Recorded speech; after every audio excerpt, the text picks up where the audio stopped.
Doug Dimmadome is one of the knights at the round table, and Guinevere asks him to essentially knock Lancelot down a few pegs. And we move into the most bloodthirsty song. On a horse. 5, 6, 7, 8. There's no business like show business.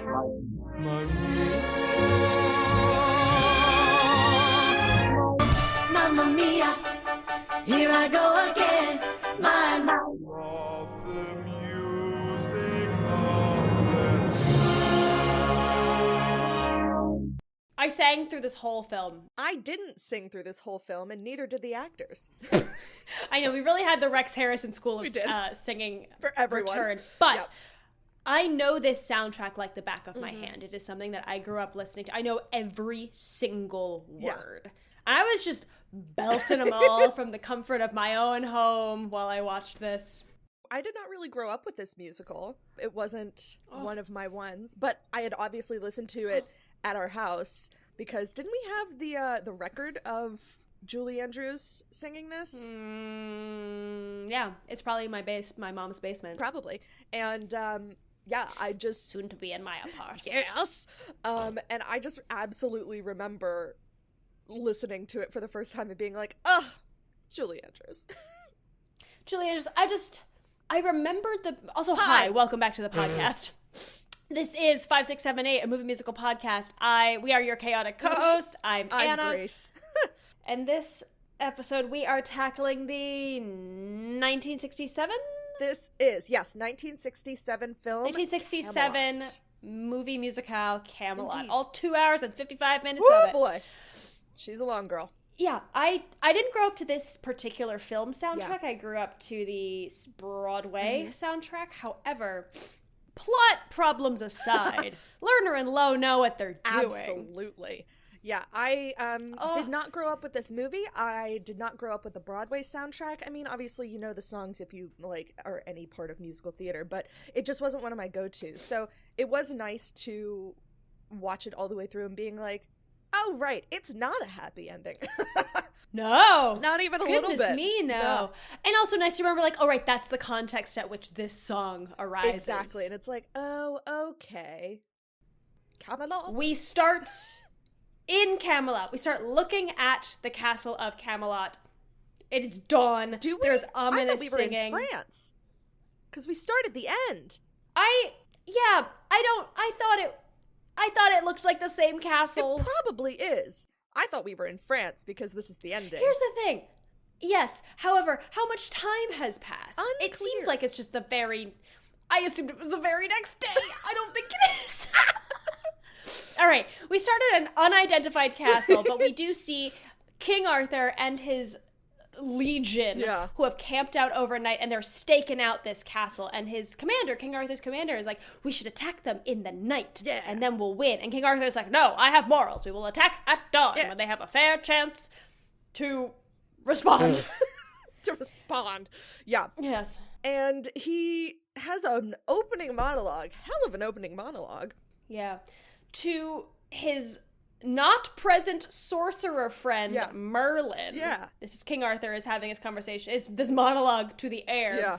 And he's talking about Jenny, aka Guinevere, in a castle he can't enter. He's asking for advice. Because it pissed me off that her nickname was Jenny. I hate Jenny. Anyway, the purpose of this monologue is foreshadowing. And Indeed. King Arthur asks Merlin, and thus us, the audience, how did this all happen? In Richard Harris's wispy voice. And then Merlin's voice comes from the void. Yeah, he's like, he goes, think back on the most important day of your life. This and then Arthur honestly, goes too far back. This has the same energy as the opening of Emperor's New Groove, and he was like, let's go back to the beginning. Okay, that's too far back. Too far. Look at too the far. little Honestly, baby. If David Spade had played Merlin in this film, I would probably have enjoyed the film more. Oh boy. You went too far back. Anyway, Merlin's like, because we see very briefly child King Arthur meeting Merlin for the very first time in the spooky woods, and Merlin's voiceover tells us, no, too far back. Go back to the day you met Guinevere. Yes. That's the beginning of this story, and then we cut what is this, 5-6 years prior in 8, the woods? 10, question mark? Time. Well, no, because we have a notable 4-year Gap. time jump, Yeah. and then we definitely have A time couple years. passing, but like to be determined amount of time. Yeah. So it could have been 5, it could have been 8. Unclear. But back to the point first time is- that they meet. And The woods! The woods. Go to the wood! And we get our opening song, which is "I Wonder What the King Is Doing Tonight." And this is Arthur I in know the all the woods. words. I know. This is Arthur in the woods, and he's just like pondering what his subjects are thinking about him as they're leading up to this arranged marriage that he has, and he's just very terrified of the entire experience. And he has a criminally bad haircut in this movie. Straight to jail. Listen, it's period appropriate. Oh, boy. However, it's still bad. We do The highest get our bangs. first introduction of the Rex Harrison School of Singing, Yes. of which Richard Harris is a pupil. But you're absolutely right. The first song is "I Wonder What My People Are Thinking Tonight," or "I Wonder What the King Is Doing Tonight," Mm-hmm. and it's Arthur imagining a young Arthur. He's probably like, I don't know, he's definitely like mid-50s, but he's supposed to be like 20s. Yeah. I don't know. But I love this. I know all the words. He's scared of getting married. Yeah. This arranged marriage. He's never met her. He's never met her. We're going to get a bit of backstory of like how he became king to begin with. He's clearly not super confident in his abilities, Yeah. but cut to his betrothed Ugh. riding through This the woods. carriage is Oh my God. sumptuous. It was Guinevere is in an open air carriage, like draped in white fur, Oh. led by horses and attendants on either side, and she's just it has giddy. She's like, I big, hope we like meet white bandits. witch from Yes! Lion the Witch in the Narnia. Wardrobe, Narnia. Big Yeah. same energy of like white fur everywhere. And she's Grandmama, Grandmama, it's tis me. me. Guinevere. Good, excellent. And good. she just like loves how creepy these woods are, and she's just like, what if I got captured by a brigand? And Like, girl's been reading some like great some, romance good novels. romance novels, and I'm like, girl, give up your sources. She's so into it, but she is very worried about marrying a man that she's never met, and she Because it's a political marriage. is, It's absolutely. a marriage of convenience, and she's like, I am too hot now to be I haven't had stuck in a an single arranged adventure. marriage. Not a single man has been murdered for I'm me. prime seduction age. And we get the recognizable song, The Simple Joys of Maidenhood, which is so tongue-in-cheek. And And so when it's done well, it's bloodthirsty. done well. And Vanessa Redgrave, who plays Guinevere, does it of just like, well, I can't get married. No one's killed their kin in my honor yet. I know. Like, it's... She's so bloodthirsty. She eats this song. Through the entire thing. And Uh-huh. Vanessa Redgrave also, who plays Guinevere, also is like a student of the Rex Harrison School of Singing, but she acts her way through it so aggressively, and it's just so delightful to watch. has the best acting whilst singing of the 3 Yes. main actors in this Absolutely. film. Um, She doesn't go dead behind the No, eyes. no. Like, what's his face is going to. yes. Now, to be Also, fair, did you know that they're married? but like recently, like 2006. But like recently, like 2006, I know. like they had lives and then they reunited, and I'm just like, I'm obsessed with that. I love it so much. It was one of my facts. Anyway. I loved it. The carriage comes to a stop because they're like approaching Camelot, and they're like, all right, you've been on You the gotta road get for your hair like 4 done. days. We gotta do your hair done. We gotta fix this. And she sneaks off. Guinevere sneaks She off sends into her the maid woods away, and then she with runs her dog. With her dog. Question, is she going off to just like explore, or is she like out of here? I don't know. Or does she I know? think it had big energy of just like, you know that meme where where, you know, millennials walking into the fairy woods just being like, would be a shame if someone kidnapped me right now. Like, Fuck around and find Yeah, out. exactly. I'm wrong. I'm so wrong because I asked myself that question, and then she tells us she's like sneaking off to pray to Saint Genevieve. yes. So we get the next song, which is Saint Genevieve, where this is the saint that she consistently love prays this to. And she's just like, how could you let this happen to me? I'm going to start praying to someone else, like threatening this saint. Yeah, I love like it. I want my money back. And I intend to pray to someone else now, instead. this place where she falls to pray happens to be where Arthur's in a tree. Underneath the tree. Why are you in a tree? Arthur hears, I think Arthur was either up there already, but like he hears her coming, and he's also definitely not supposed to be out in the woods by himself because he's the king. Yeah. And he was like, oh fuck, I'm gonna get caught. So he goes up the tree. Guinevere falls to her knees to pray, and then Arthur falls out of the tree in front of her. Bless that stunt double because he bodies the ground. Boy. So he falls out of the Granted, tree. it is winter. There is like several feet of snow on the ground. However, still just left a big snow angel where he landed. And she's like, and she like has read too many romance novels, and she's like, please don't take me away from this place. He's like, no, I promise I'm not going to do that. And she's like, well, why not? Am I not hot enough? Like,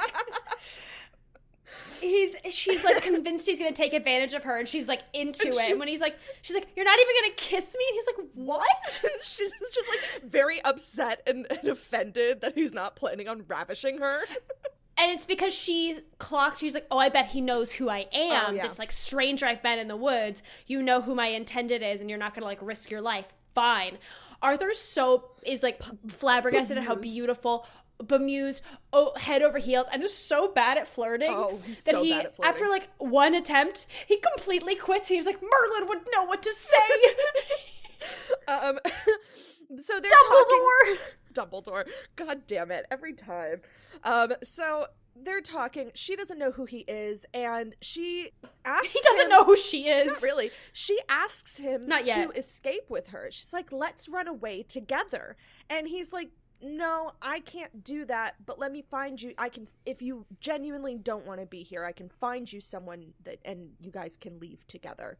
But he does try to convince her that Camelot's a lovely place and you might really like it. It's nice. Yeah, and he sings and then the she song. confides in him that she thinks that the king is wretched, and he tries to convince her by telling her like how nice the weather is in Camelot. Yeah. So that's when he clocks that she doesn't know who he is.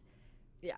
But that means she doesn't know who he is, but he knows but who now she he is. knows who she is because she says she's intended I'm to the intended king. to marry your wretched king or whatever.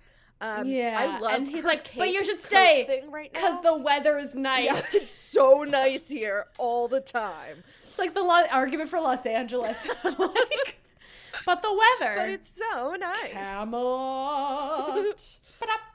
Camelot. And he's the quite cape silly, is great. and he's very funny. Ooh, I dropped a button. Hold on. Not the button. Not the gumdrop buttons. Cool. Good. But they I'm not saying Shrek and Camelot exist in the same universe, but they both have castles. Is that There's only one requirement. That implies all stories with castles exist in the same universe. Just different castles.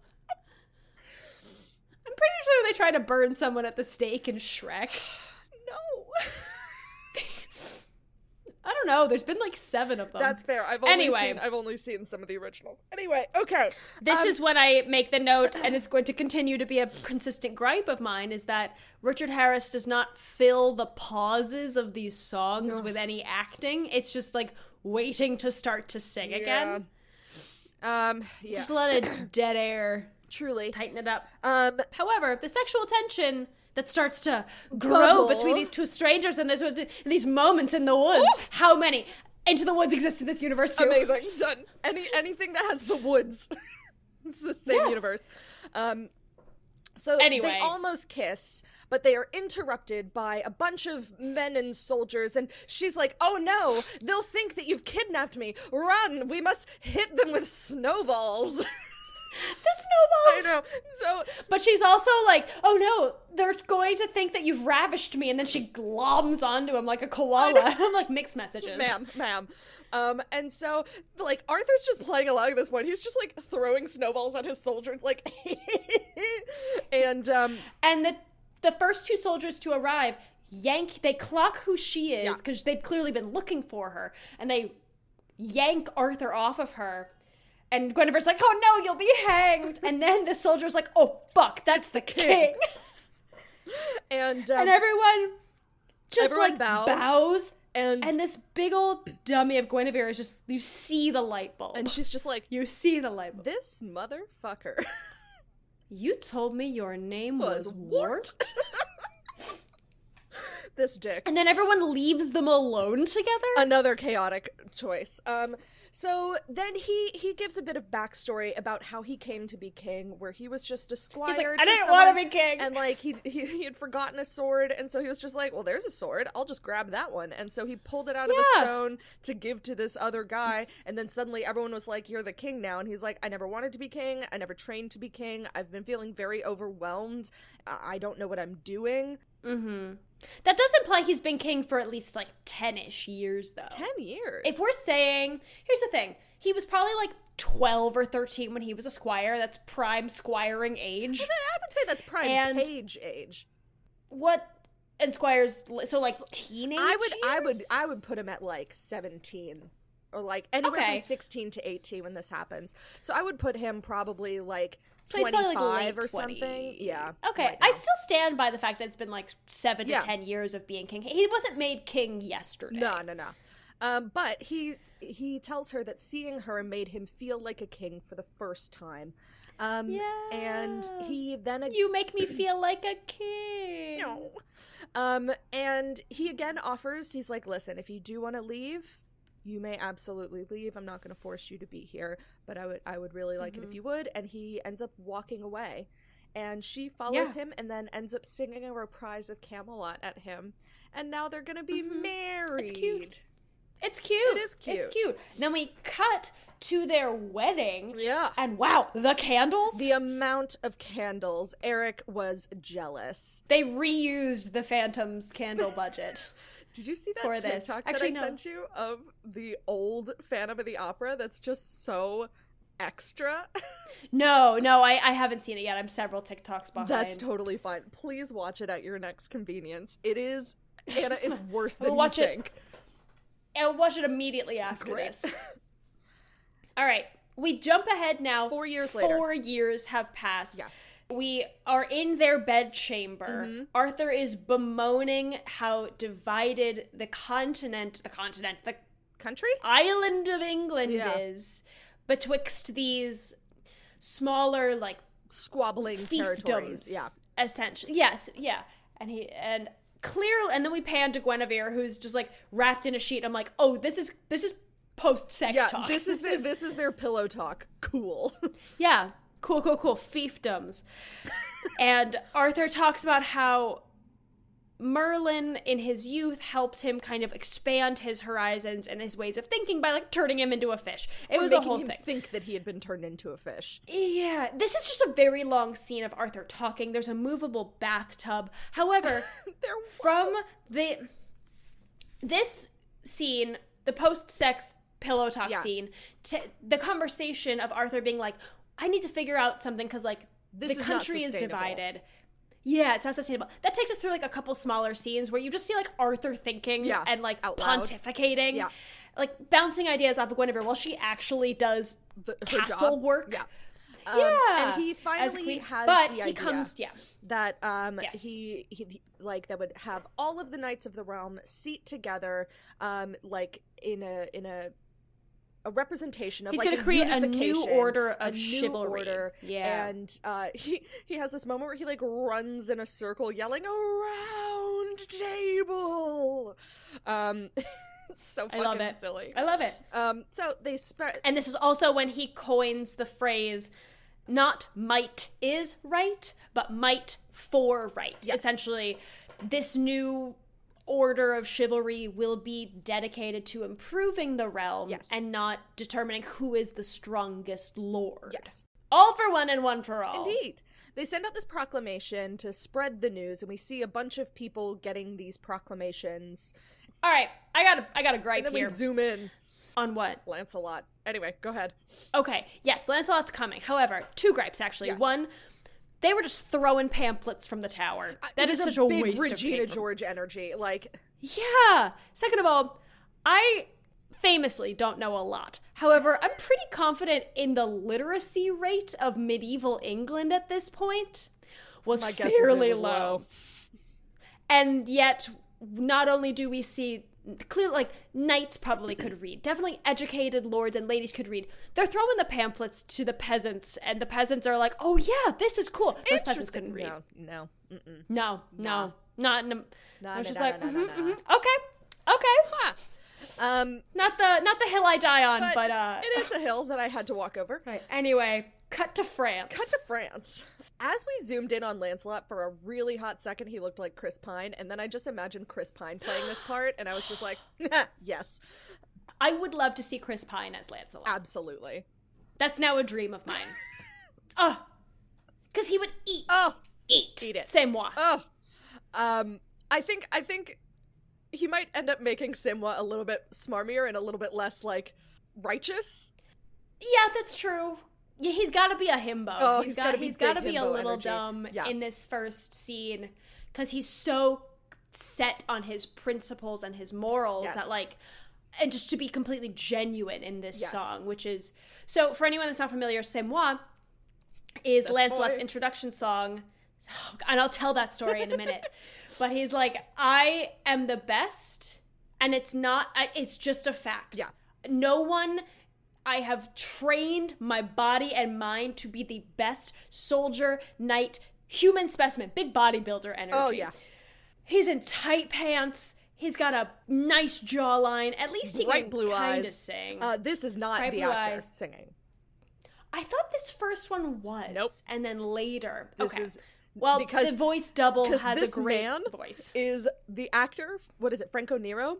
Franco Nero, he's so Italian. Is so Italian, and his accent is Italian, and so every time they called him a Frenchman, I giggled. It was Oh yeah, so There were silly. several times where I'm like, "That's not a French That's accent." not a French accent. I love, and I texted Grace, and I said this lyric is really petty. However, in the context of the show, it's just got to be 100% sincere. Yeah. Which is, if I had been made the partner of Eve, we'd be in Eden still because I am without fault. Yes. Now, I'm going to tell the really quick story of C'est moi, and then I will cut this for time if we have to. However, my mom lived in New York City in the 80s, 81 to 89, so when Camelot was on Broadway, and she had a friend that was, or maybe when it was like on the tour. Yeah. And she had a friend that was a stage manager, and she tells the story of the stage manager being in an audition room for the tour, assumedly, and someone came in to audition for Lancelot and sang the entire song as C'est moi, and I think about that at least about that all once the a time. week. Like, I want to meet that. I want that person to listen to this podcast and come forward because I'm not, sir, we're laughing with you. We're not laughing at man. you. Strong and wrong. and honestly, bless. Because that's fixable. Yes. That's a very fixable. Yeah, pronunciation is a Mistake. fixable mistake. Yeah. It's so funny.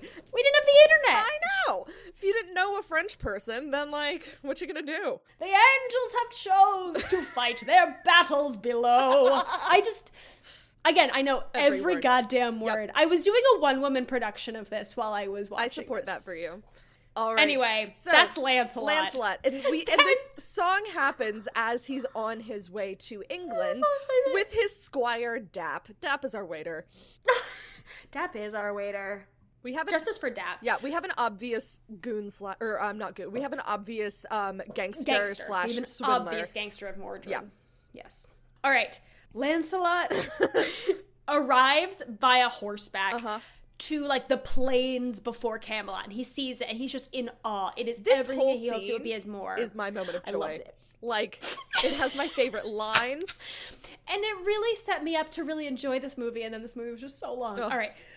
There is another knight going towards Camelot, and he just like cuts off Lancelot and like kind of body checks him off the horse. Well, so Lancelot has gotten off of the horse, and he's like, I worship Arthur for this new way of life, though I have not met him. And he's like Yes. praying to God about this experience that he's about to have. And as he's like praying, this other horse runs by him and just knocks him over. So he's like, fuck this guy, and gets on his horse and chases after him.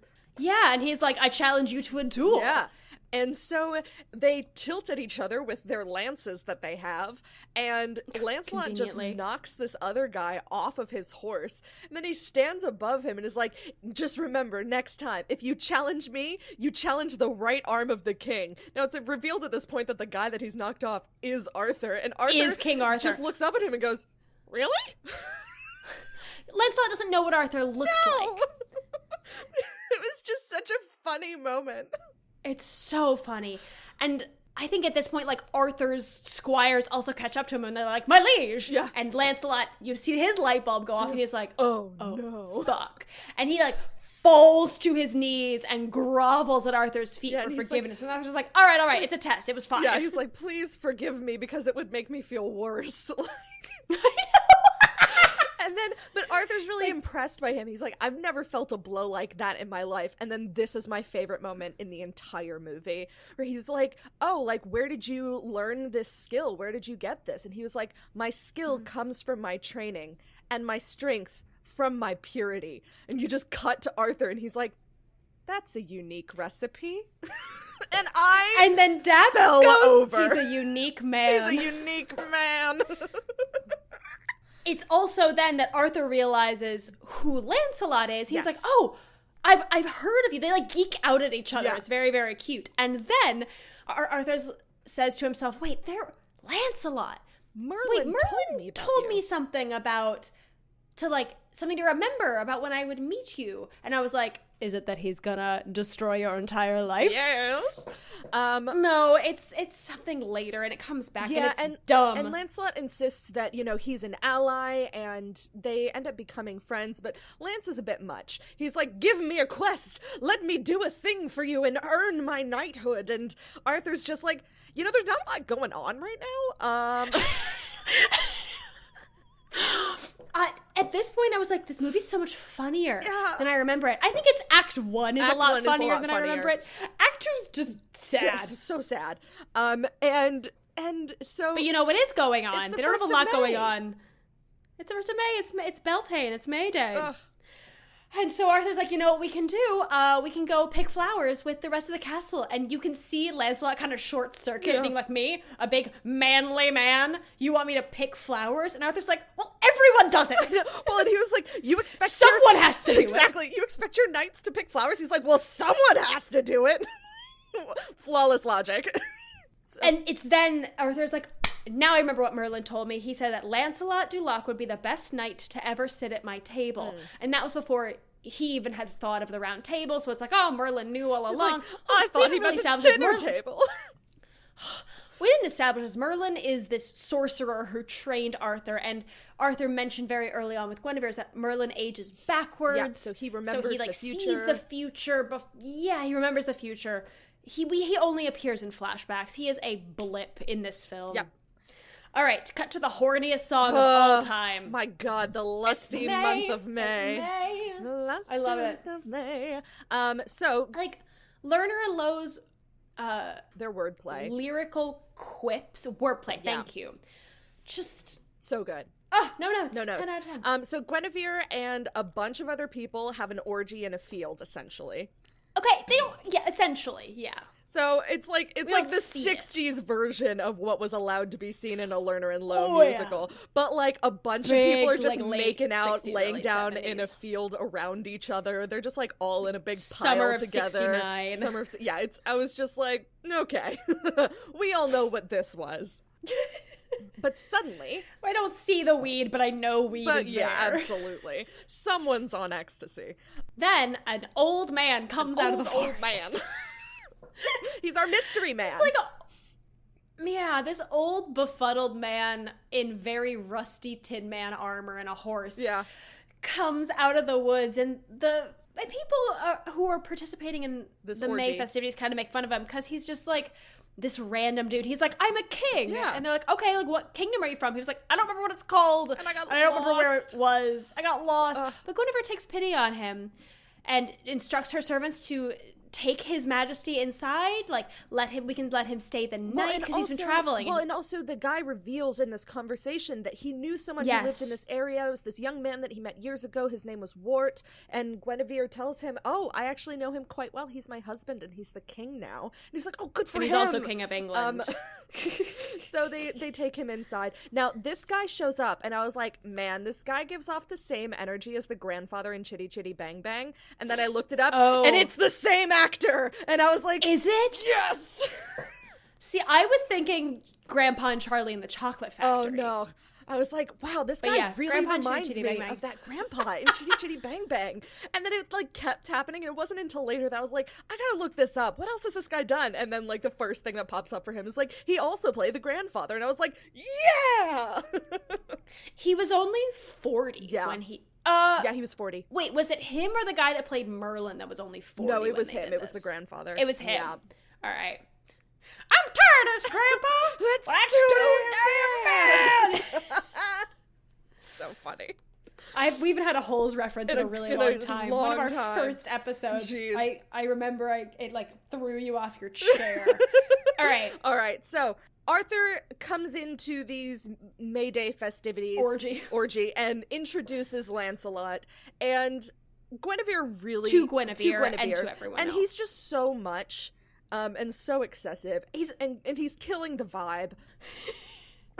The vibe is horny, and Lancelot is everyone's killing this vibe. And Guinevere really isn't into him, especially when he like hints that politics might be boring to her, because Arthur's like, "Oh, sexist. Lance, explain your ideas to Gwen," and he was like, "To the queen? Like, I don't know why she to would a find woman? that interesting," and she fully is over him and asks, he's like, "Oh, I am the best person in the world," and she was like, "Oh," and he's like, "I've never lost a jousting tournament ever," and she was like, "Wow, have you ever jousted with humility?" It's great. Yeah. It's great. Guinevere immediately is just like, "You're a stuck-up prick." Yeah, absolutely. Who thinks too highly of themselves. Mm-hmm. And the rest of the knights that are there also are just like, "Man, this guy's a dick." There's a great line where one of them is like, "I bet he walked across the English Channel." It's really funny. I was like, good. And I think that's Sir Dinadin. Yes. Dinadin. Doug Dimmadome, owner of the Dimmsdale Dimmadome.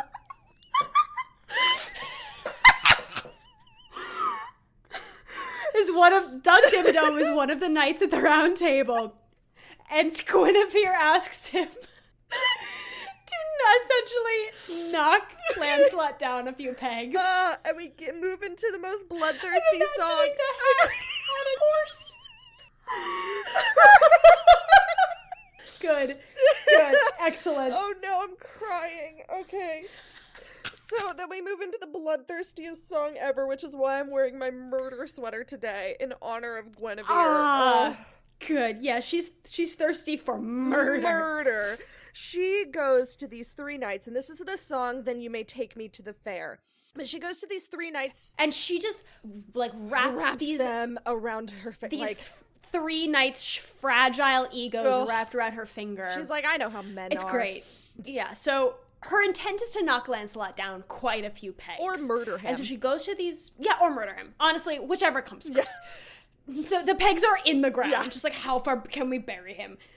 She asks these three men, by being sneaky, she's like, "Sir Dinadin, I know that I told you that you could accompany me to the fair next week. However, I think Lancelot would be a better escort because he's just so brave and he's never lost a match." And this is the same conversation that essentially happens with different scenarios with the three different knights. And they're like, "What? No, I must defend my honor. Let me defend my honor by jousting and killing this Frenchman." Yeah, they're like, "I will vivisect him. I will serve him to your highness en brochette." Oh, that was a good one. Gaul will be divided once more. Like the word, it's so the word funny. Play. The wordplay. I love a murder plot. Go for it, Gwen. And that shit went over my head when I was a kid. Oh yeah, because I was just like, okay, so you may take me to the fair. Yeah. And I'm like, oh, you're describing disemboweling him. Multiple murders of the same person, overlapping murders. We also get a really quick scene where we see some discontent that's brewing amongst the knights, where all of these new ideas are coming out that really sort of equalize people beyond, like, so not just equalizing the knights, but equalizing what they consider the peasants as well.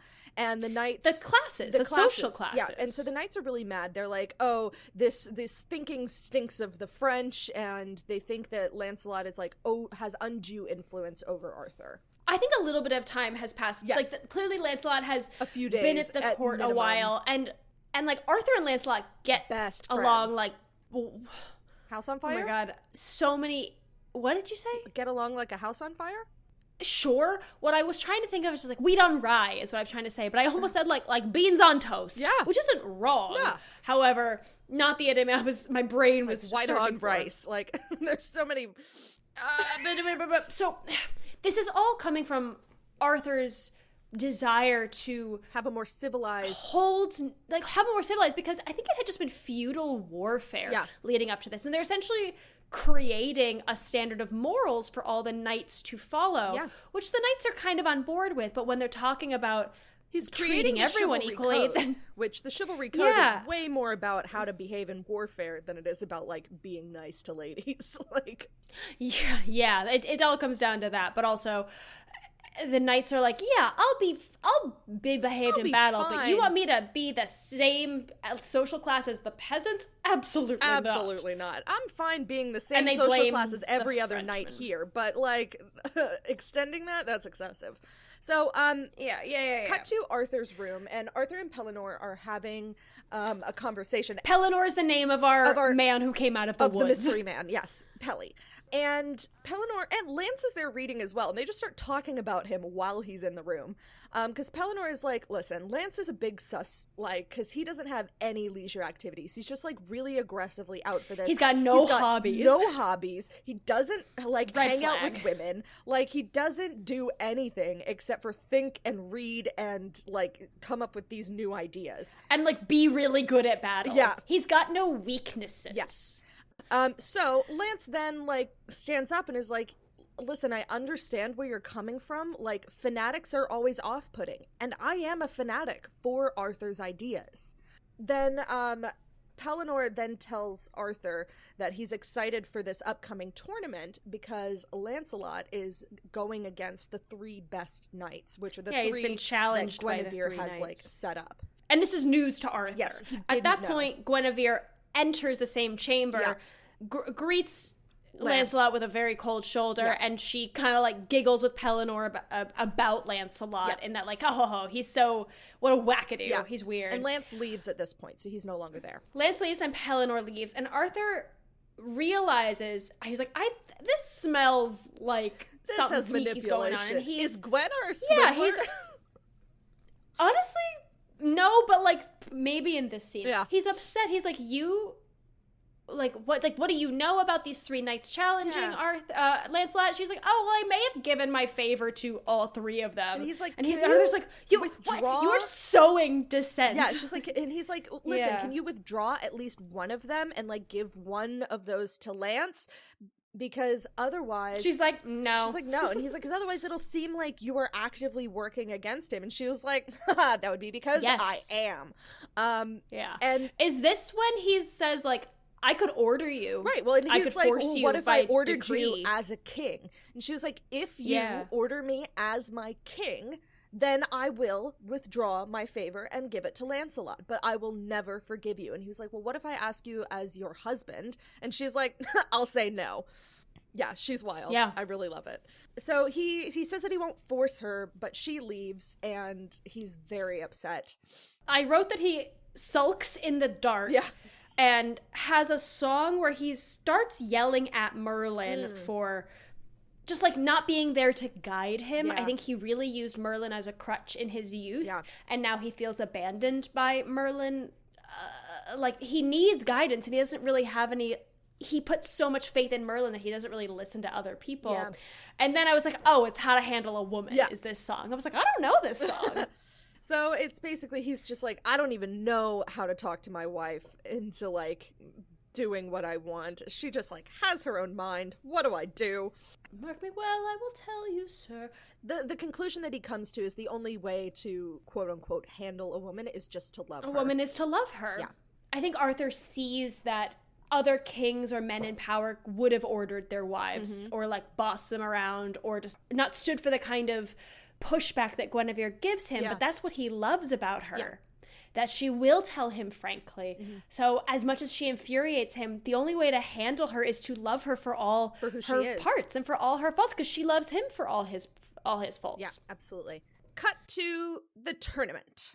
It's jousting day. There's been so much. Grace, when we launched this podcast, I could not have anticipated how much jousting. How many horses we would see. And there were horses inside in this film, we'll get which to we're going to that. get to later. But, I mean, we had jousting in... It's the Bing Crosby one, wasn't it? No. Men in Tights. There was jousting in Men in Tights. Yes. There was jousting way back in one of our earlier ones, and I want to say it was that Bing Crosby one where he goes back in time. Oh, a Connecticut Yankee in King Arthur's court. There was definitely jousting. That's King Arthur. I know. We're back. Where is Bing Crosby in this film is my question. Like, what minor character is he? Is Bing Crosby Dap? Like...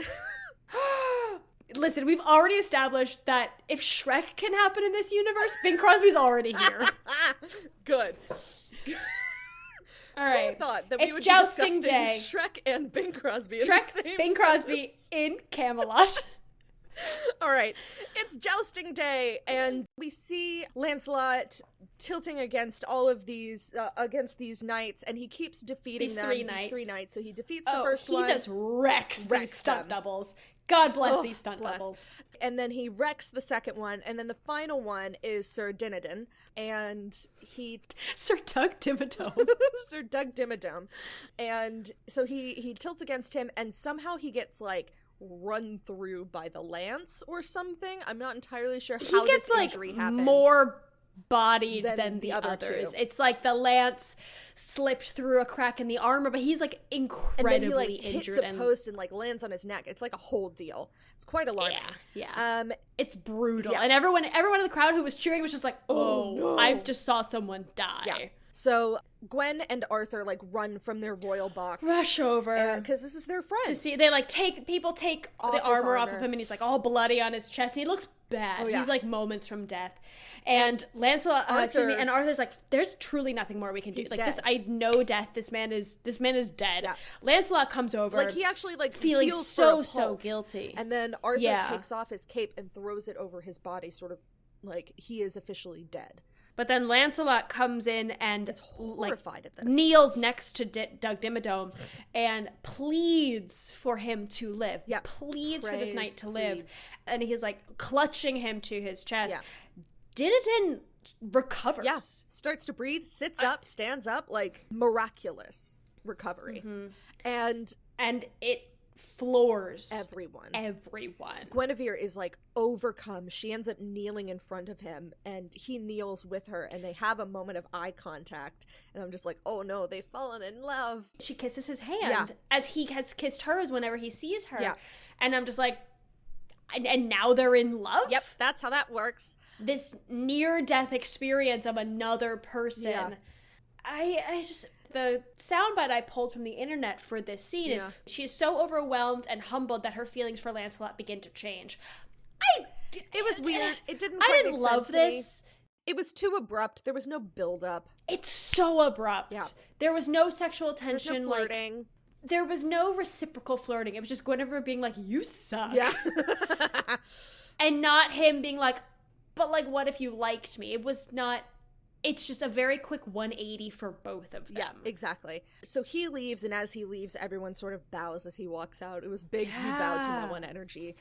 And Lancelot also falls in love with Guinevere, so they're in love with each other now. We have a very brief scene of him in his rooms at Camelot being very tormented by the fact that he has feelings now, and like they're big capital F feelings, and they're for Guinevere of all people. Woof. Oof. And also... Arthur saw this all happen. Yes. Arthur And he clocked saw all of this this. electricity moment between them, and he's like, "Fuck, Shit. I know exactly what that was." Yep, and it all goes he downhill feels from conflicted. here. Yeah, because he loves Guinevere so much, and he also thinks of Lancelot as his best friend. Yeah, absolutely. And we're gonna get more of an issue, like we're gonna have like more of like a deep dive into those conflicting feelings in a bit, but Arthur immediately clocks. He was like, Uh-oh. that's what that is, but I'm going to ignore that has happened. I'm not going to address any of this. Cut to Arthur's room. Yeah. Guinevere is there, and Lancelot comes in, and this must be later because they admit their love for each other. They both tell each other that they they have love a moment each other alone against their better interests. And just then Arthur runs in, and he's so happy, and he tells Lance that he's earned his knighthood, but it's only because sainthood isn't in his power to grant. And he's just like overwhelmed, bubbly, and he really can't read the room. I also think he's like playing it up of like, everything's fine as long as I don't address it, everything's fine. Yep. He pours wine for all of them because later today Lancelot's going to receive this knighted. Yep. But he's like, just the three of us, the three amigos, let's toast to this super exciting thing. To the ceremony, to the table. And Guinevere and Lancelot lock eyes while they toast with each other. Arthur sees this and no, but Arthur's just like, that is the confirmation that I did not want to know. Absolutely. So my fears are realized. Cut to the most awkward knighting ceremony. Oh my god. Yes. What is Gwen's headdress in this one? Chaos. First of all, the headdresses of everyone. Everyone in the court is there, like dressed to the nines. Yeah. There are pigeons flying around. And they get to the front, and Lance arrives in the hall on a horse. There's a horse in the hall. In Camelot. Oh. So right before Lancelot arrives, though, we see Arthur, and he does not look happy. No. He's being very somber. He's like doing his kingly duty, but he's just like, I am knighting the dude who wants to fuck my wife. Yep. But he hasn't done anything wrong, so I can't but however, once he's knighted, he's going to be a lot harder to get rid of. Yeah, absolutely. Anyway, then Lancelot arrives on a horse indoors. Yep, and Lancelot gets knighted with Excalibur, and Arthur leaves the ceremony in this, like, really awful mood, and he has this monologue where he laments. And he also just, like, as soon as he knights Lancelot, he bails. He bails, leaving everyone else in the hall, and then he goes into his room and has a big feelings moment. Yeah. And he's like, if I had to choose a single woman out of the entire world, I would choose Gwen, and I love her more than anything. And if I had to choose a single man as my brother that I love more than anything, it would be Lance. And so he's like rages about their betrayal, even if it was just in their minds, and he like demands vengeance, but then like falls apart. And I'm just like, just form a throuple. Anyway. Yeah, and he's like, I want to have my vengeance. However, I have to consider their pain. Yeah, and I also want to leave this world better than I found it. And I want to keep my dream alive of like a world where might is right and sensitivity is not weakness. Violence and if isn't the answer. Give Compassion in, isn't frowned upon. Like, it's a beautiful conundrum to be in. Yeah. In terms of like, oh god, like what a an overarching moral moment. Set, but then also the internal like pain that you're going through over this current moment. And so then we pull back and we see him at the round table, and all of the knights enter and they sit, and I'm pretty sure that's the end of Act 1. That's definitely the end of Act 1. I had that same thought. I was like, am I gonna get an intermission? Nope. We don't. Did you get an intermission? No. What did you watch this on? Amazon. I watched this on YouTube. That definitely felt like the end of Act 1 because Act 2 starts with Arthur riding through an unnamed provincial town, little town. It's a quiet village. Anyway. And he's met with a lot of positive reinforcement for the changes he has enacted. He hears stories of a town called Glendale that, because of all the work that he's done, civilizing the knights and uniting the country, like, this town doesn't need locks anymore. So they grant him the keys to their village. They give him the keys to the city. They're like, our children live peacefully and safely. Yeah. However, there is unrest at Camelot. Then we cut to court. Lance is fighting a guy. So this guy has claimed that Lance has been sleeping with the queen for years. So some time must have passed. Yeah. And so the way that this sort of thing is handled right now is that if a guy makes an accusation, he either gets to fight to defend his accusation and win, or he has to rescind it. So it's all about literally physical victory as opposed to like any sort of evidence. So Lance, though, is like one of the best fighters alive, and so he defeats this guy, and the knight withdraws his accusation, but this means that either he can be hanged for accusing the queen for something that he's now withdrawing, or he can be banished. And the king with clemency. grants clemency, and so he is banished. And we realized this is not the first It's soldier like the to seventh have been night. banished. Yeah, time has passed and multiple soldiers have essentially Accused. called Lancelot, Yeah. accused Lancelot of being like, we know you're fucking the queen. Yeah. And he's like, no. And King Arthur said no, and I'm going to beat you in battle and you're going to be banished. Yeah. Then Lance and Gwen meet secretly in the set of the Labyrinth. Just imagine David Bowie coming out of that, like, wishing well Exactly. It's the same set. in the center. It's the same thing. That's so funny. So Lancelot gives Gwen an update on the duel because she definitely knew about this guy's Yeah. like, accusation. He tells her that Arthur granted him clemency, and she's like, that's like the seventh night. Yeah. Like, this is bad. and Lancelot confirms to Gwen that he's pretty sure Arthur knows the truth of what's going on. And Gwen's in such denial, just like, no, there's no way he could know. He's been Because- so safe. And Arthur- then he would do something. He wouldn't just let this keep happening if he knew. yeah. But Lancelot also tells her that Arthur is planning to get rid of these duels and turn it into a court where evidence is needed. So you can make any accusation as long as you have evidence to back it up. And you can make that accusation without fear for your life. Again, a move towards a more civilized society, Yeah. less duels, more laws, Yeah. and Safety like, precautions. yeah. Where might is not right. Yeah. Which is what this current system is, where if you are a better fighter, then what you say goes. Which Lancelot is. Yeah. And Lancelot says, like, we can't go on like this, especially if that's the direction Arthur is taking things. Then Arthur will never let us be alone again. Yeah. He will never let them be alone together again. And Lancelot's like, I would need to leave. Yeah. I could not bear that. However, he finds the concept of leaving Guinevere absolutely impossible. And that is when we get the song, If Ever I Would Leave You. Ugh. God, this is... And we get a very sexy montage of the two of them. Of, like, the history of how they started fucking, basically. Where it's like, they would make eye contact in the hall, and, like, he would kiss her hand, and then suddenly they would meet in the woods, and they would be chatting, and they would go riding together, and then suddenly they found a cabin in the woods, and this is our fuck cabin. And then they would just go there This is to be this together. is the same bed. This like same bed. Romance novel. Yeah, exactly. There's only one bed. Conceit. Love this and then there's this song. moment at the very end of this. I love this song, but there's a moment at the very end of like this whole fuck sequence where she's in a music video suddenly. She walks in, the wind is blowing her hair. Oh my God. Like, When he's shirtless on the bed. Oh god, it was very Fabio. It was so funny. But the thing that just got me, it was just the wind machine blowing her hair.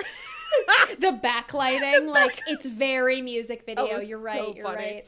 Anyway, I think love I this song. forgave that because I will always have a special place in my heart for this song. Ugh. I like want to walk down the aisle to this song or the music of it. It's always had such a special place for me. So I'm willing to forgive the music video. The 80s music aspects. video vibe. Yeah. Yeah. So, All right. cut to the throne room. Arthur is alone reading some Scroll. like news, and Pellinor comes in to be like, "Hey, you have a problem. Half Dissent of your knights is have growing been amongst banished." the band." Yeah, and at one point, like a squire comes in, being like, "Sire, a visitor is here to see you," and Arthur's like, "I don't want to talk to anyone. Tell them to come back tomorrow." Yeah. And the squire leaves, and Pellinor is like, you are sticking your head in the sand about a very real problem, and the more you ignore it, the worse it's going to be. And if you continue to ignore this, the round table is doomed. Yeah, and he says Lancelot out and loud, Guinevere are Lancelot fucking. and Guinevere are fucking. And that's... He doesn't say that. Let the record show. He that says, Lerner-in-Law did not like, write the phrase. are having an affair, Yeah. I think is what he says. And so Arthur is just like, you need to defend that accusation with your life, guards, and like pulls these guards in, Yeah, and then it's like, Pellinor I is won't like, no, hear it. I withdraw the claim, and just then he's like, Arthur, like the guards leave, and Arthur is like, see, this is the problem. You should be able to make this claim without fear for your life, and so I am changing the system to make it better. I was like, what an aggressive way to make a point, Arthur. Right. That doesn't fix the problem you have. Yeah. It just changes how It just you can legally you're changing the handle it. goalposts here. You're just moving the goalposts. Yeah.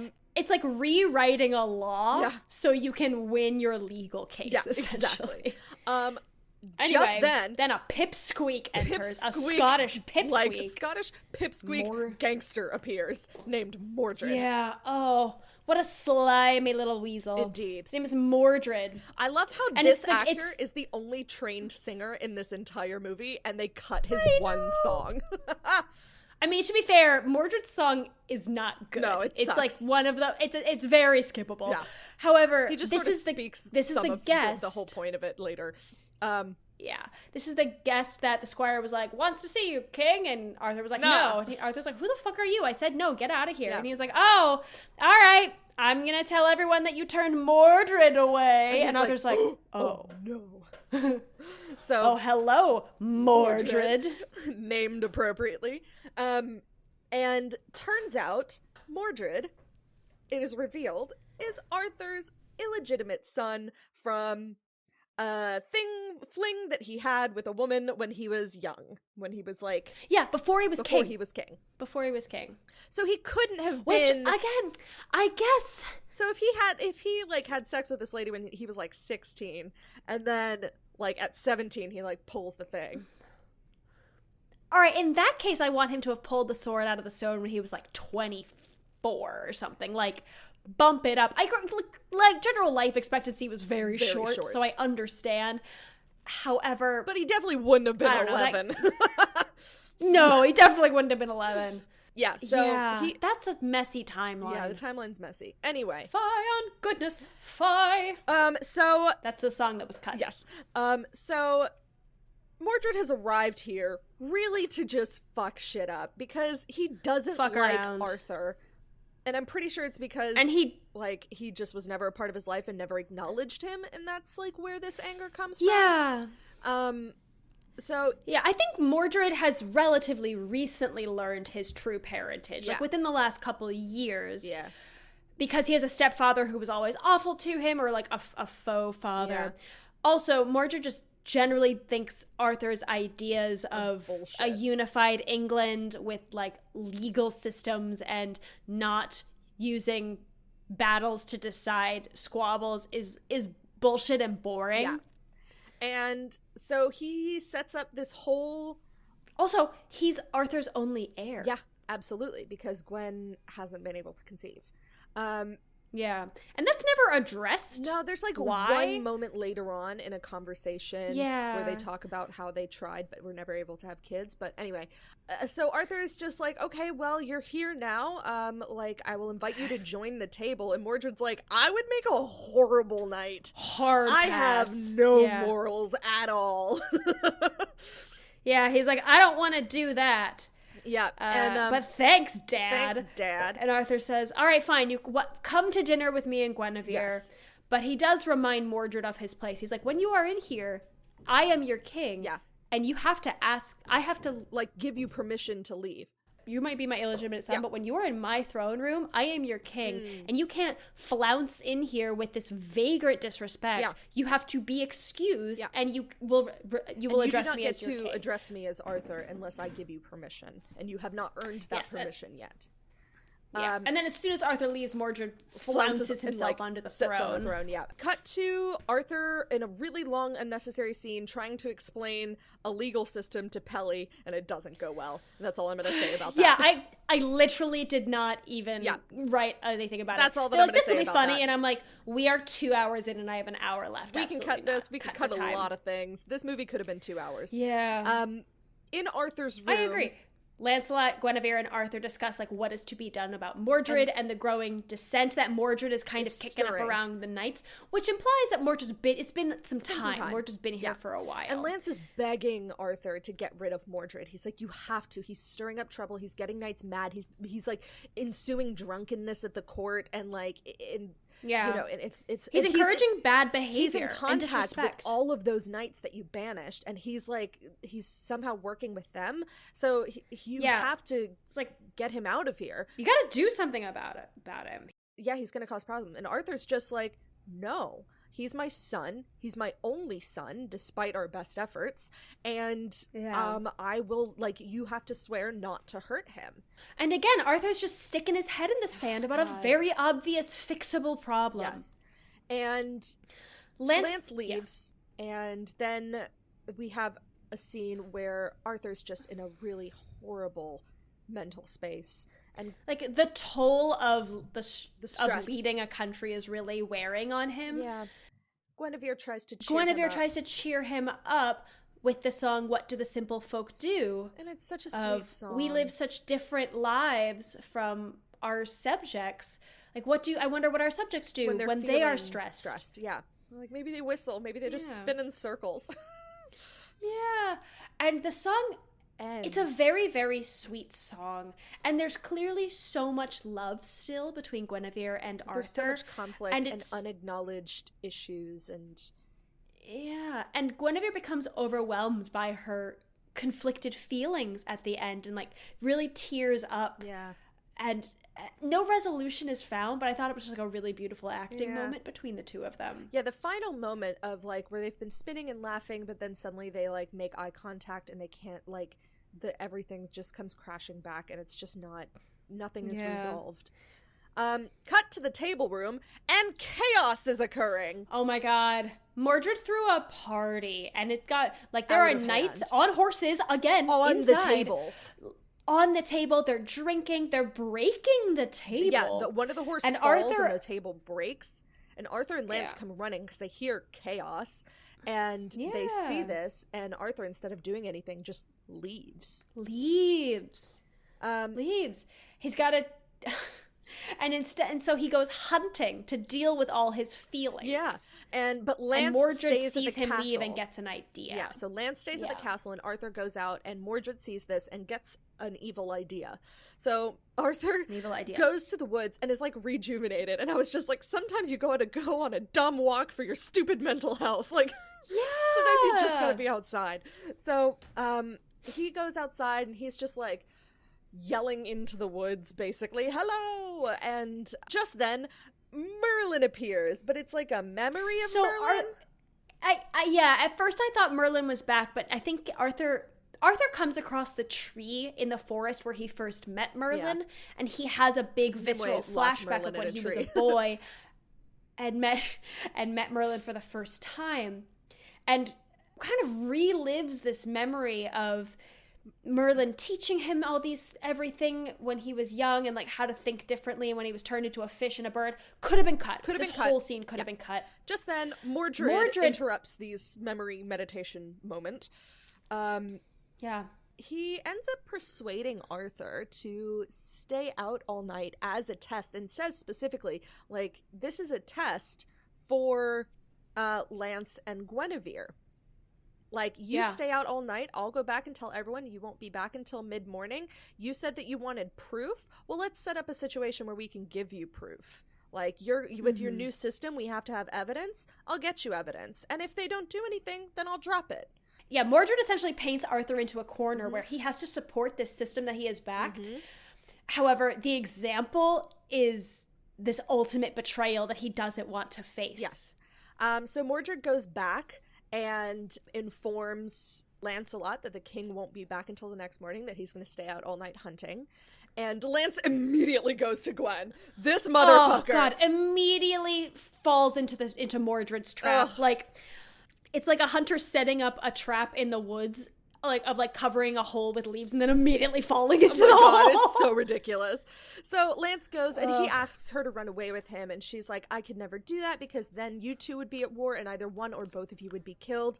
And she says, Arthur is my husband by God and by law until he doesn't want me anymore. And so they both agree to never see each other again, but they can't tear themselves apart from each other. And so they end up singing a song, I Loved You Once, in silence. Which, the gist of that song is, it starts with, I loved you once in silence, and misery was all I knew. And now I have you in my life, and we love each other. And now it's caused us like twice as much stress pain as before. Oh, God. Yeah, like, was it worth it? Yeah. And it does not become resolved because Mordred and his knights find them peel back the curtain. They were there the whole time. They catch them in the act. Attention to the men behind the curtain.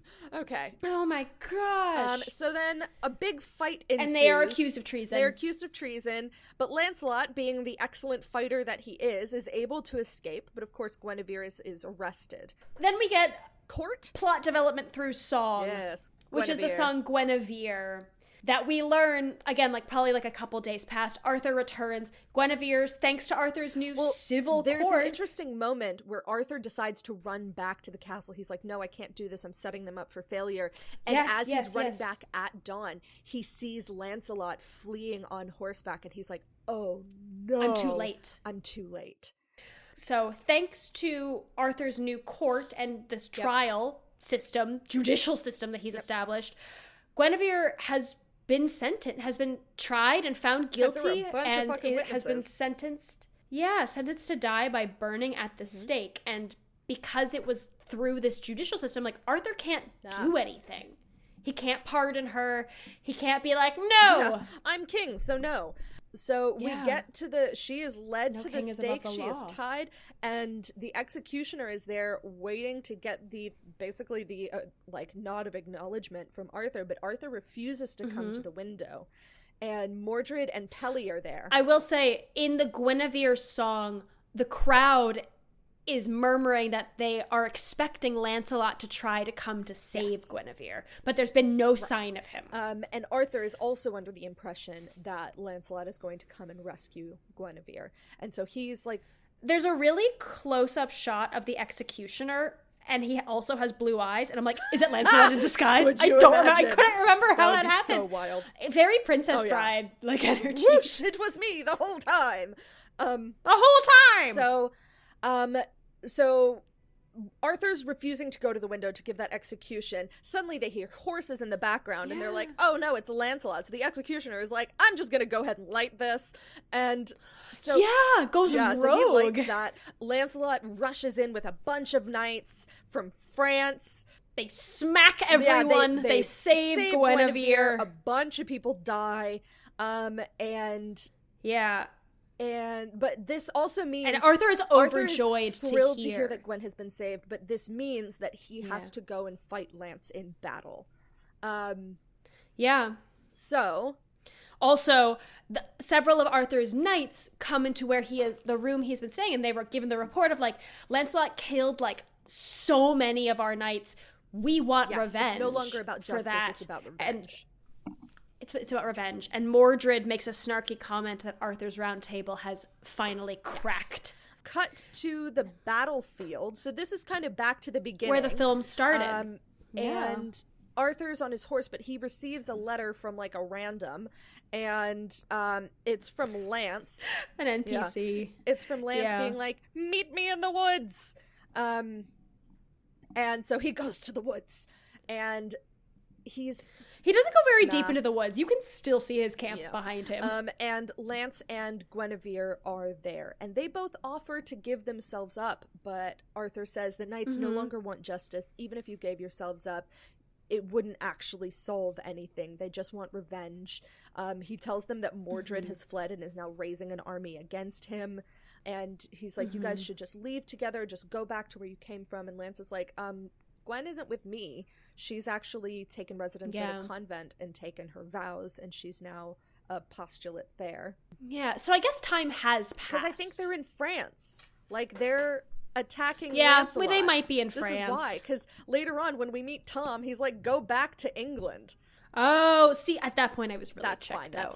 So, all three of them sort of have a really emotional farewell, and it's like an I'll never see you again farewell. And they all leave.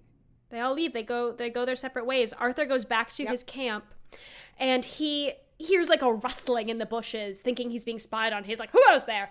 And it's a little boy. He's probably like 7 or 8. He's a stowaway. His name is Tom, and he's come because he wants to fight for the round table. And he's like, I want to be a knight. And Arthur's like, why do you want to be a knight? Like, were you saved by a knight once? Like, did you grow up around knights? And he's like, no.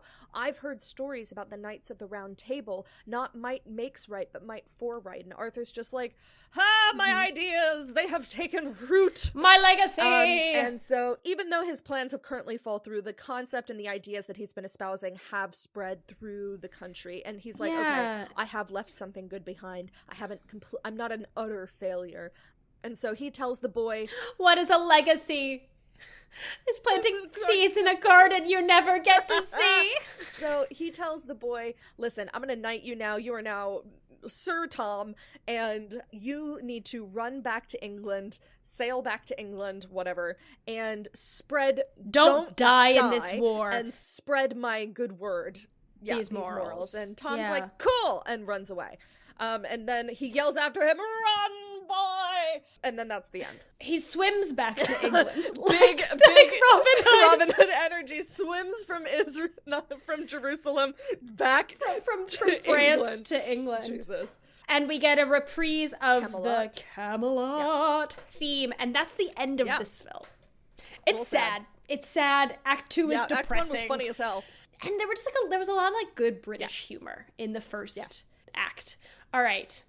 That was Camelot. Shout out to Nicole, who's a great listener. Who asked if we could do this for her birthday. So happy birthday.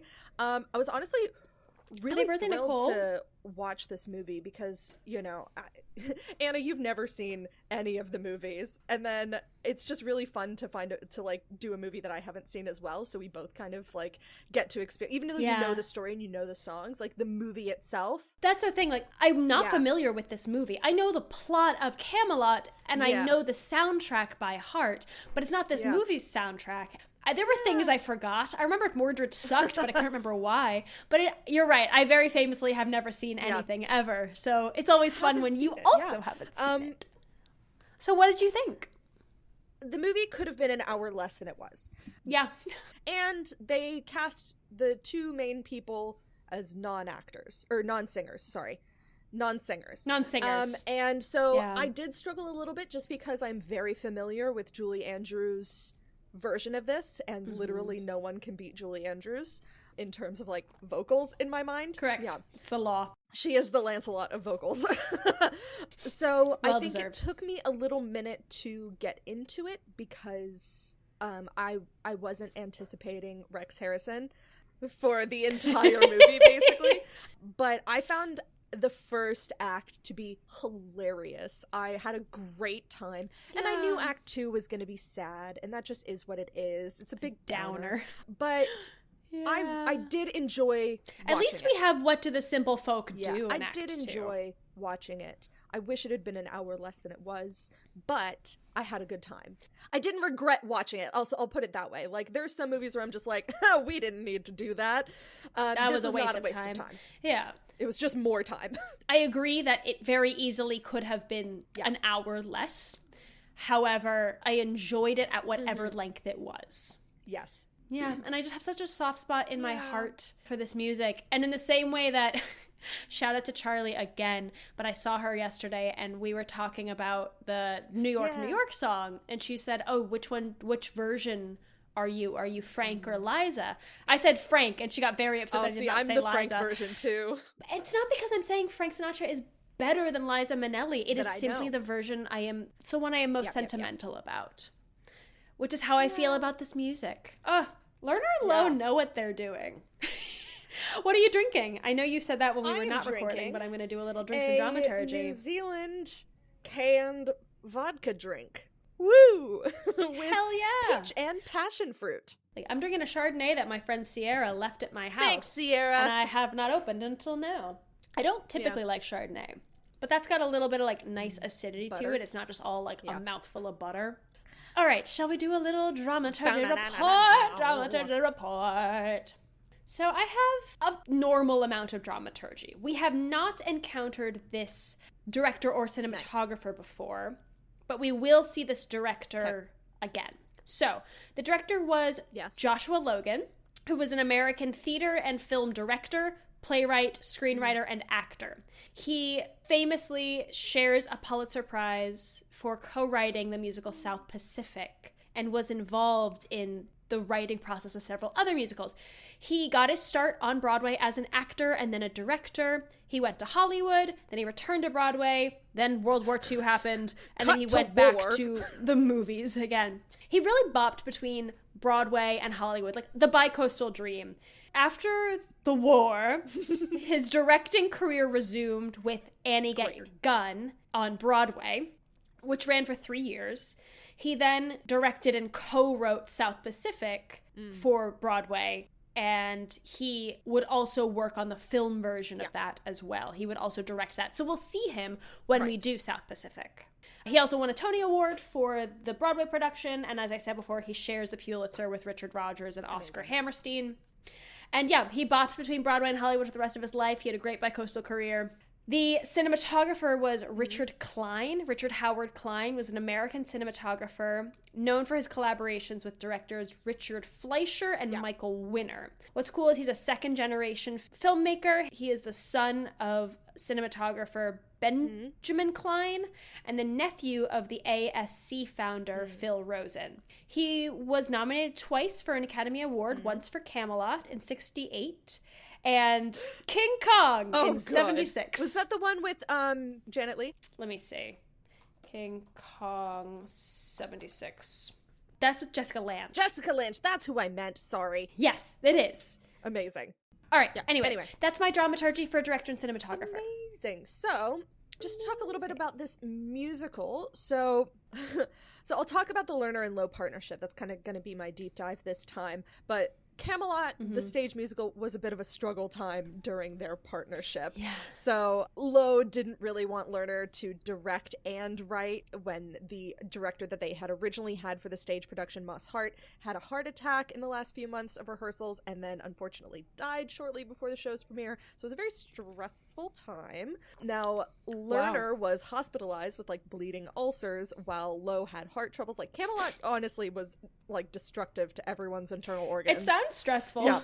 However, Camelot was still a hit, and Camelot ended up getting really intertwined with the Kennedy administration, which I don't know if you talk about it all later. Yeah, I didn't at all, but I do know that there are a lot of references to because JFK was a JFK's huge legacy fan of this, and one of the things that he said in one of his interviews was just like he always really loved like the final lines was like once there was a shining moment that was Camelot, and so like that final moment of this musical he really connected with that. And then of course, you know, after his assassination, his wife also talked about how he loved it, how there will be great presidents again but there will never be another Camelot. It was like his favorite musical. So like it was just, it ended up getting really tied in with this big dramatic horrible tragic moment of the abrupt end of this administration.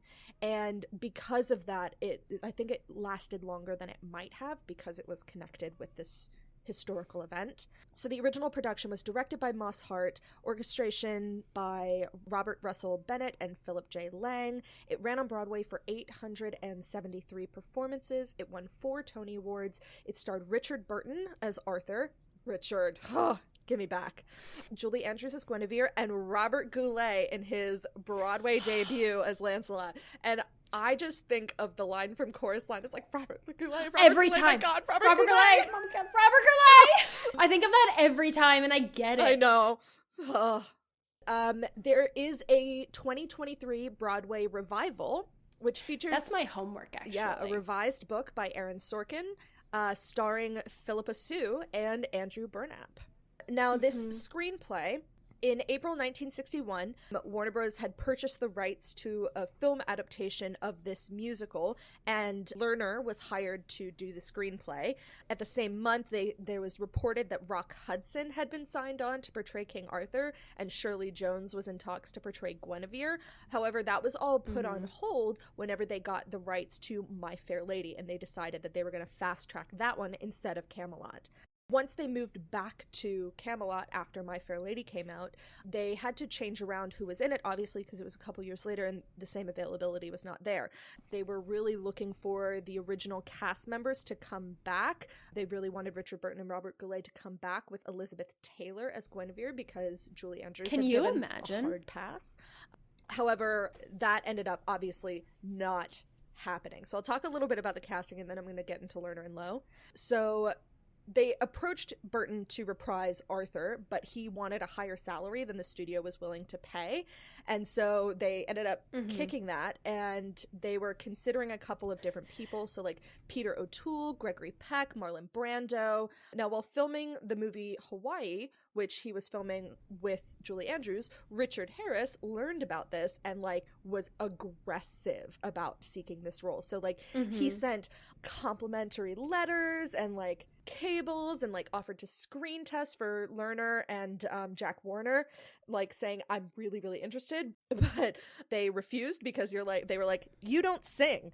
Now, he, at one point, he paid a man to carry a board down the Strand that said, Harris better than Burton, only Harris for Camelot, which is hilarious. And then it's so petty. And then it gets pettier. I love it. When Vanessa Redgrave was cast as Guinevere, Richard Harris sent a note to the producer which read, height of Vanessa Redgrave, 5 feet 11 inches. Height of Richard Burton, 5 feet 10 inches. Height of Richard Harris, 6 feet 2 inches. This bitch is so fucking petty. He was like, I get what I want. So, finally, like, Richard Harris, like, ambushed one of them to talk about the role and, like, finally relented. And Harris was like, I will pay for my own screen test. And so he hired the cinematographer, Nicholas Rogue, to direct his screen test. And they eventually agreed to hire him. So this guy, like, put effort into getting this role. For Guinevere, obviously, Julie Andrews was originally considered. But I think at that point, Richard Harris was already in the process of, like, pushing to get this role. And Julie Andrews was also working on Hawaii at the time. And she was not having a good time with Richard Harris, so she decided, no thank you. Audrey Hepburn was considered, and Julie Christie were on the short list, Polly Bergen and Margaret Mitzi Gaynor. However, Logan desperately wanted to cast Vanessa Redgrave after watching her, and at the time she was performing a stage play, so they had to wait a couple months for her to become available. And even though she wasn't a traditional singer, he was really impressed by her like folk songs that he listened to that she had recorded. Now, she is quite an activist, and so the studio was initially quite reluctant to hire her, but they ended up getting over that, and she signed a contract, and she was allowed to do her own singing. Now, for Lancelot, they initially were looking for a French guy, but then they ran into the Italian actor Franco Nero, and they were just like, oh, okay. Yeah, you'll do. Now, Franco Nero and Richard Harris had just recently worked together on the Bible: In the Beginning, where they played brothers. They played Cain and Abel. So Richard Harris was just like, this guy's super great. So even though he had a really thick Italian accent, originally they were like, oh yeah, he can do his own singing. Thick. And then they did shoot Simwa, and they were just like, oh no. Okay, we'll get someone else. No. And so his singing voice was dubbed by Jean Merlino, who was a part of like this large men's choir kind of thing. And he was given a speech coach to help improve his English, but he still has a notably Italian accent. And they keep referring to him as French, and it is very, very funny. It's so obviously Italian. Oh, it's so silly. All right, so music and lyrics and the script writer. So this is Lerner and Loewe. So Frederick Loewe was an Austrian-American composer, so he learned to play piano by ear when he was very young, and he would help his father rehearse, who was also a musician.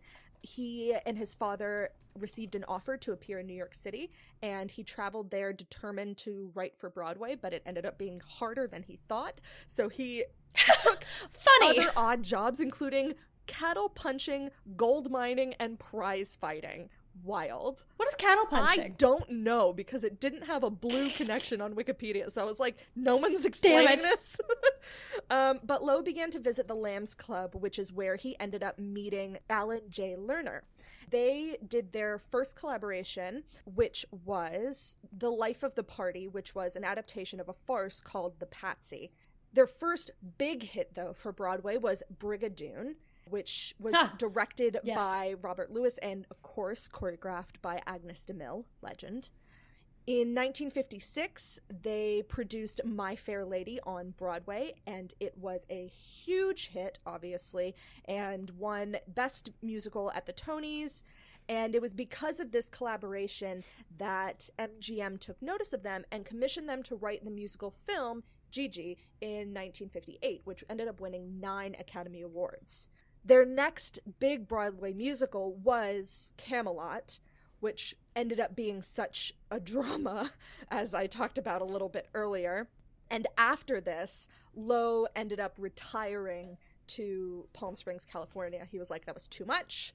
I have ulcers. I have a heart condition. And for many years, he didn't write anything until the Gigi film was transferred into a stage adaptation in 1973, and Lerner approached him to come back for that, and they ended up doing that together. They also did a whole bunch of other stuff, so Royal Wedding, Love Life, American in Paris, Little Abner. They have an immense catalog. They have an incredible catalog. Yeah, absolutely. Yeah.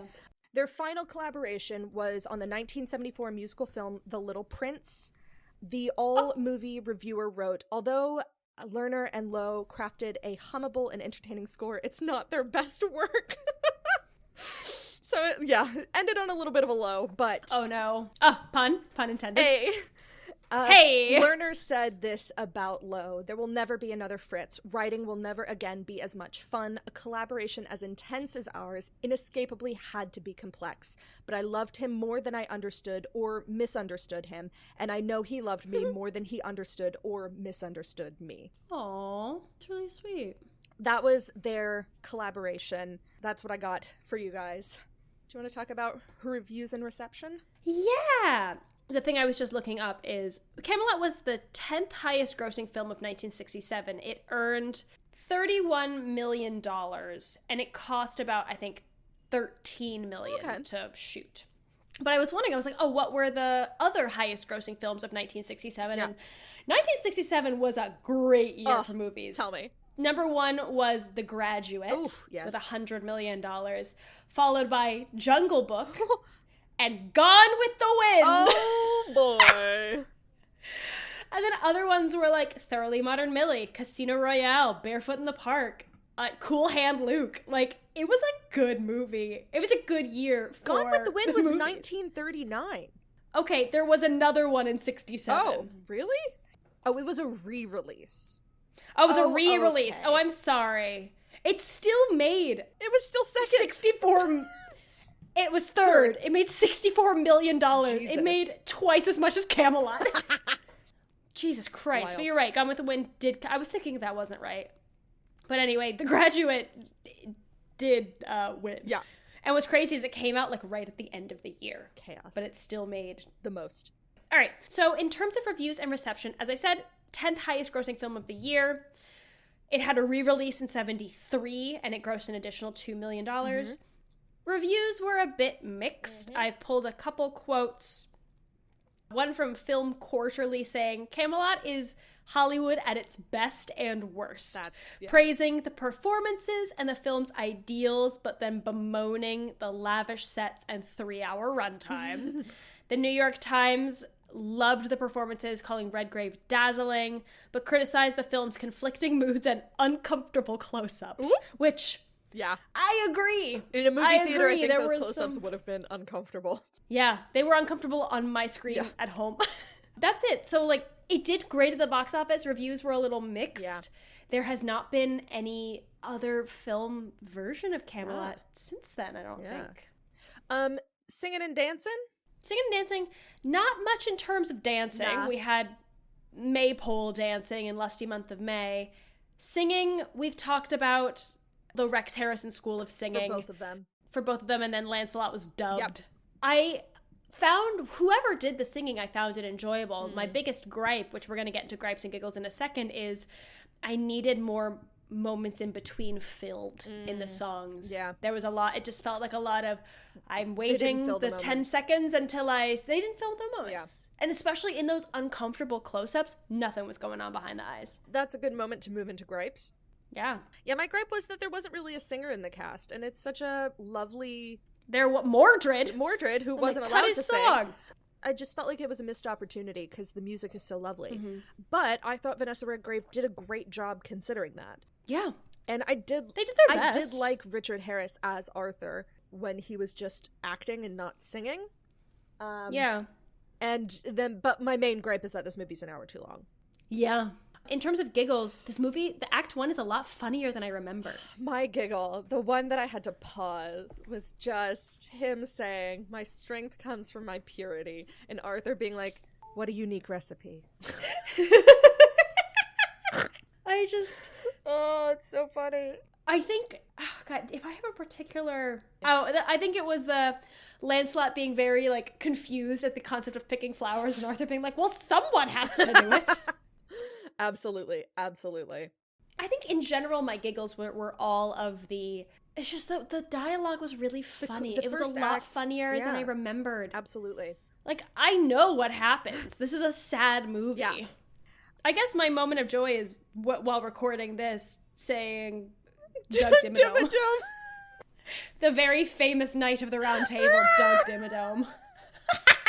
That's why he fell off his horse. His hat was too big. His hat was too big. All right. Do you have fun facts? I do. I have 2 fun facts. One about Merlin's eyes, and then the second is that Vanessa Redgrave and Franco Nero are married. Amazing. Those were 2 of my 4, so I'll do my other 2. Perfect. Okay, so I have 2 fun facts, which we didn't really discuss the first one. Every time we see Merlin, his eyes are glowing, and I was just like, that's a weird choice, but then remembering this was 67 and visual effects were not nearly what they are now, and apparently the way they accomplished that was using mirrored contact lenses, which was a first. Yeah. And an optometrist helped design them and personally fitted them to the actor. However, think about what contact lenses were in the 60s. They were hard. Yeah, they were thick. They were not flexible. Ugh. It was a cool effect, but like Merlin was so useless in this film and not much. You just had to stand there and look. I just stare. It seemed like a waste because he wasn't utilized. This film is not about Merlin. Nah. It was just like a cool trick for what was already a very flippant scenes. Yeah, for sure. And then my other fun fact is Vanessa Redgrave and Franco Nero, our Guinevere and Lancelot, met during this film and had a child together a little while later. Then they separated, and then they came back together and got married like in 2006. I know. And they starred in Letters to Juliet in 2010, where they played lovers who found each other after years apart. Life imitates art. I love it. And they're still together. I checked, and they're both still alive. Yes, they're both still alive. They're both still married, and they're still married to each other. Adorable. So one of my fun facts is about Guinevere's wedding dress. So the pumpkin seeds? Yes! So this wedding dress was made from fishing nets, and the bodice had seashells sewn on, and hundreds of pumpkin seeds were hand sewn into the train. Wild. Why pumpkin seeds? Why? Were they supposed to, because they have that lovely teardrop shape, maybe they were like supposed to be like jewels in a certain light? I'd have to go back and look, and I can't be bothered. No. It was such a quick scene. Truly. My other fun fact is Richard Harris bought the rights to the stage version of Camelot for $1 million, revamped the musical, and took it on tour, and that's where he made a bunch of money. Oh yeah, Middle America loves Camelot. Craziness. I will say Richard Harris was chaotic on set. We didn't really talk about that. He had some notably bad behavior. But he ended up being ironic because he wanted to do this so badly.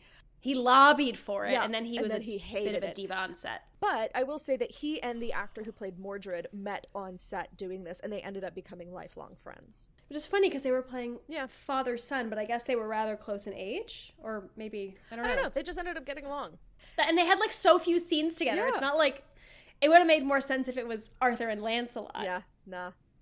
All right. Anna, you had homework. I do have homework.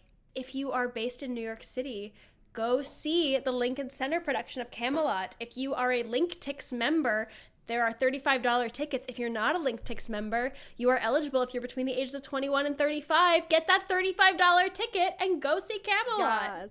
My homework. And if you can't listen to those soundtracks, I think it's coming. My homework is if you do not live in New York, watch Merlin. Good pivot. Don't watch 3 hours of this. Watch Merlin watch instead. Merlin, and that sort of like the homoerotic tension between Arthur and Merlin is just chef's kiss. I've not seen Merlin at all. Anna. It was a TV show. It was a TV show. It was early 2000s, late 90s, something like that.